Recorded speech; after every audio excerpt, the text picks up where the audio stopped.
Welcome back. Let's take it to the Old Testament today. We're in the book of Joshua. Open up your Bibles to Joshua chapter 6, the destruction of Jericho. Let me backtrack just a little bit. Let's talk about who Joshua is. This was the man that God appointed to lead the children of Israel after Moses' death. His job was to get them to the promised land. Joshua had been Moses' assistant since the beginning. After Moses died, God personally appointed Joshua as the leader of the Israelites. So that's who Joshua was. Now let's head over to Jericho for a minute and talk about why Jericho was such an important city. Jericho was the gateway to the promised land. Jericho sat near the Jordan River. It guarded the main entrance into Canaan. Jericho was heavily fortified with the strongest walls and defenses of any city. It was the strongest obstacle that Israel would face. If Jericho fell, the rest of the land would know that Israel's God is the real deal, that he was unstoppable. God intentionally led Israel to face one of the strongest cities before entering the promised land. Now let's talk about what's going on inside of Jericho. They've heard about Israel's victories. They know that Israel's God is different. This is where Rahab the prostitute comes in. Her story will have to be a whole other episode, and her faith shows allegiance to God. And in doing so, God saves her. When Jericho falls, she's the only one, her and her family are the only ones left alive. So now why Jericho, right?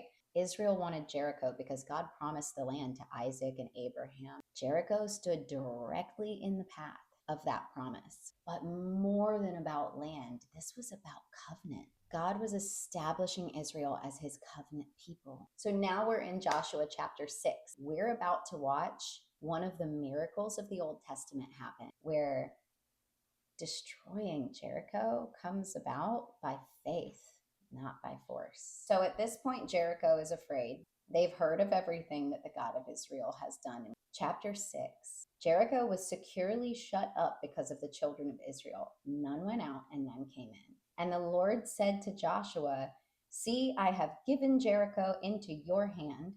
You shall march around the city, all you men of war.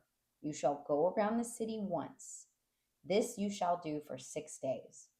And 7 priests shall bear 7 trumpets of ram's horns before the ark. But the 7th day you shall march around the city 7 times, and the priests shall blow the trumpets. It shall come to pass when they make a long blast with the ram's horn, and when you hear the sound of the trumpet, that all the people shall shout with a great shout, and then the wall of the city will fall down flat." This is the level of faith in God that the people of Israel had. I think this sounds nuts, but we're going to circle this city. We're not going to siege the walls. We're not going to lay any weapons on the walls. We're just going to circle it. And on the last day, we're going to circle it 7 times, and then we're going to shout at it really loud, and it's going to crumble. Everyone is like, yeah, sounds good. Let's do it. The amount of faith that they have in God, that not only is he going to deliver the hands of this city into them, but that he's going to do it without them lifting a finger. They're going to carry the Ark of the Covenant around the city. They are going to march, and then they're going to shout and blow trumpets and make a ton of noise, and the walls will crumble. That is a level of faith that is so difficult to understand. God has been leading me to do some pretty crazy things. And then I think back to Jericho. How crazy was that? God just said, yeah, I want you to shout at these walls. Don't touch them. I want you to circle those walls. And we're going to shout at those walls, and they're going to fall down flat. That's incredible. Back to Rahab. Only Rahab the harlot shall live, and she and all who are with her in the house, because she hid the messengers that we sent. God delivers on his promise to save the woman who declared, "Your God is the God. Come hide in my home. I will protect you, but you have to promise salvation for my family." And they said, "It'll be done." So the entire city fell. No one survived. Man, woman, children, livestock, except the one person because of her faith. My Bible breaks this down. Conquering a walled city usually required breaching the walls or laying siege until the inhabitants exhausted their food and water supplies, a process often taking months. Circling of the walls was psychological warfare. The residents of Jericho already were paralyzed with fear. And in addition, for 6 days, they watched this fearsome people whose God they already feared march daily around this city with only trumpet blasts piercing the silence. And imagine on the seventh day when this process was repeated 7 times over and over again in complete silence until the very last shout. Now I want to break down a little bit about the destruction of the innocent people that were inside Jericho. Joshua was obeying a specific directive from God, just as in the devastation of the flood and the destruction of Sodom and Gomorrah. While the loss of innocent life is always a tragedy, at times only radical action can save, as would be true with a deadly cancer in the body.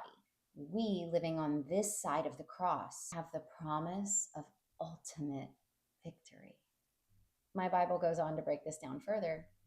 Even secular scholars acknowledge that the practices of these Canaanite religions are some of the most perverse recorded in history.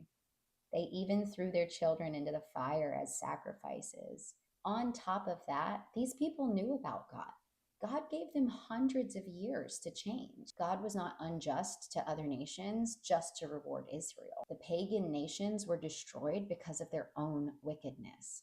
Our God is a God of patience and mercy, but he's also a just God. Verse 20, so the people shouted when the priests blew the trumpets. And it happened when the people heard the sound of the trumpet, and the people shouted with a great shout, that the wall fell down flat. Then the people went up into the city, every man straight before him, and they took the city. And they utterly destroyed all that was in the city, both man and woman, young and old, ox and sheep and donkey, with the edge of the sword. Because Rahab was willing to give up her pagan gods and turn to the one true God, she is listed among the heroes of faith. Verse 25, and Joshua spared Rahab because she hid the messengers whom Joshua sent to spy out Jericho. What an incredible story in the Old Testament that aligns with a level of faith that we need to remind ourselves today.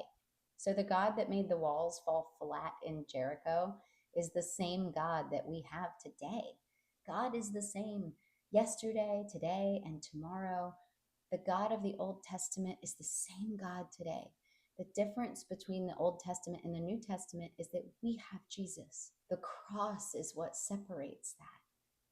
Our God is a God of mercy, but he's also just. In faithful obedience, the people of Israel did not even question the method that God told them to use that would bring them to victory. What is it in your life that you need to be obedient to? What is it in your life that you're saying, okay, God, if you do this for me, I'll do this for you? That's not how God works. God's waiting for you to be obedient. God's waiting for you to surrender. Faith and obedience. That's when God works miracles.